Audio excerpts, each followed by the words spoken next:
harga tambang. Sekatan perjalanan antara negeri yang dikuatkuasakan dalam tempoh PKP sebelum ini dan berterusan di bawah tempoh PPN telah memberi impak besar kepada jumlah trafik penumpang udara domestik yang secara langsung telah menjaskan kemampuan syarikat penerbangan untuk mempraktikkan konsep cross-subsidization dalam penetapan harga tambang. Berdasarkan pemantauan yang dilakukan oleh MAFCOM pada 27 Oktober, tarikh penerbangan antara 2 hingga 8 November tahun ini, MAFCOM mendapati kebanyakan penerbangan di antara Semenanjung dan Sarawak merekodkan harga tiket yang tinggi, iaitu antara 1 hingga 6 kali ganda lebih mahal berbanding dengan harga tiket pada tahun 2019. Bagi laluan Semenanjung ke Sabah pula, berdasarkan pemantauan yang sama, di antara 4 hingga 10 November 2021, MAFCOM mendapati harga tiket yang lebih rendah di antara 30% hingga 62% direkodkan berbanding dengan harga tiket pada tahun 2019. Harga tiket penerbangan yang tinggi ini antara lain merupakan kesan kepada pelaksanaan hard capacity penerbangan oleh kerajaan negeri sebagai sebahagian daripada usaha kerajaan untuk membendung penularan wabak COVID-19. Pada ketika ini, kekerapan penerbangan ke Sarawak telah berkurangan sebanyak 86% berbanding dengan tempoh sebelum wabak COVID-19. Manakala bagi penerbangan di antara Semenanjung dan Sabah, kekerapan penerbangan telah berkurangan sebanyak 49%. Kerajaan Negeri Sarawak melalui Jawatankuasa Pengurusan Bencana Negeri pada 24 September 2021 telah bersetuju membenarkan peningkatan kekerapan penerbangan bagi mana-mana laluan di antara Semenanjung Malaysia dan Sarawak daripada 22 penerbangan seminggu kepada 87 penerbangan seminggu. Pada masa waktu yang sama, syarikat penerbangan dibenarkan untuk menyediakan perkhidmatan tanpa had kapasiti penumpang. Peningkatan kekerapan dan kelonggaran had kapasiti ini telah berkuat kuasa mulai 8 Oktober. Dengan kebenaran ini, kekerapan perkhidmatan penerbangan ke Sarawak telah meningkat kepada 50 penerbangan seminggu mulai 8 Oktober yang lalu. Selanjutnya, Kerajaan Negeri Sarawak pada 25 Oktober telah bersetuju untuk membenarkan peningkatan kekerapan daripada 89 penerbangan seminggu kepada 223 penerbangan seminggu tanpa had kapasiti penumpang berkuat kuasa mulai 1 November 2021. Kebenaran ini dijangka akan membolehkan pihak syarikat penerbangan meningkatkan kekerapan operasi penerbangan dan menawarkan harga tiket yang lebih rendah. Harga tiket penerbangan bagi laluan ke Sabah dan Sarawak dijangka akan kembali ke paras purata apabila jumlah kekerapan penerbangan beroperasi seperti biasa. Pada waktu ini, Kerajaan Negeri Sabah dan Sarawak wajar mempertimbangkan untuk mempermudahkan protokol kesihatan bagi kemasukan penumpang ke Sabah dan Sarawak, dan perkara ini perlu disokong oleh peningkatan keyakinan penumpang untuk terbang di fasa endemik. Terima kasih. Terima kasih Menteri. Soalan tambang pertama, silakan Pada Kuching.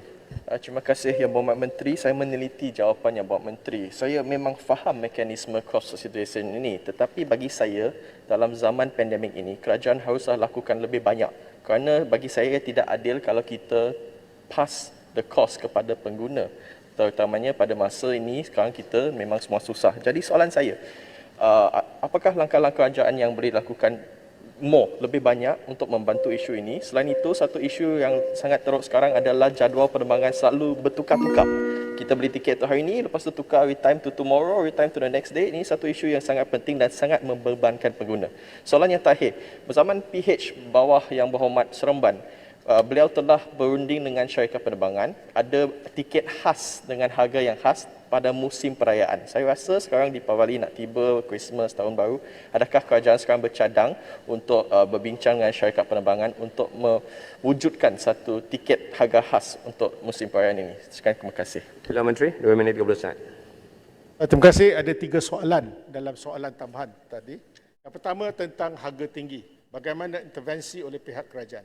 Saya ingin mengatakan bahawa sejak 2006, kita membenarkan supaya syarikat akan menentukan berdasarkan kepada supply and demand. Itu pertama. Kita tidak regulate dari segi tambang. Sebab itu, setakat apa rendah sekalipun kita tidak campur tangan.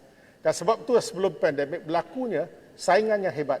Akhirnya kesemua syarikat penerbangan itu tak untung. Tidak apa, kerana yang penting ialah mereka saing dan dalam satu free market mereka boleh buat. Tapi dalam keadaan pandemik, apa yang berlaku ialah kekerapan penerbangan. Berkurangan secara mendadak. Itu yang menyebabkan sekatan, banyak sekatan yang telah dibuat. Saya bagi contoh, apabila Kerajaan Negeri Sarawak bercadang untuk mengurangkan ataupun menambah kekerapan daripada 22 kepada 87, tetapi syarikat penerbangan tak sanggup dapat 87. Kerana salah satu syarat yang dihaskan oleh kerajaan negeri ialah perlu ada satu separation di mana perasingan yang memberi buffer pada mereka untuk menguruskan penumpang. Tapi dari segi penjadualan, ianya tak boleh dilakukan oleh syarikat penerbangan. Sebab itu daripada 87 hanya 50. Tetapi keputusan terakhir mulai 1 November, perkara ini telah kita mansuhkan. Dengan cara ini, kita berharap ianya dapat pulih kepada keadaan sedia kala dan kita boleh menambah bekalan dan juga dari segi permintaan akan meningkat. Dan dengan cara inilah, barulah kita dapat rendahkan kos tambang yang begitu tinggi sekali.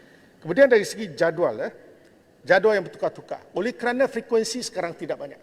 Tetapi apabila frekuensi sudah bertambah, konektiviti antara satu tempat ke satu tempat lain, ianya tidak terjejas dan sekatan separation iaitu 90 minit itu tidak lagi diberkuat kuasa, maka perkara ini dapat kita uruskan. Dan apa yang telah disarankan oleh Yang Berhormat, di mana pada zaman PH diminta supaya syarikat penerbangan, kita boleh merayu kepada syarikat penerbangan untuk membuat demikian. Seperti mana yang saya katakan, berdasarkan kepada keputusan Kabinet 2006, kita tidak lagi membuat intervensi tentang harga. Dan kita boleh galakkan mereka mengadakan atau bersimpati dalam keadaan perayaan mereka sepatutnya memberi sebagai tanggungjawab sosial mereka.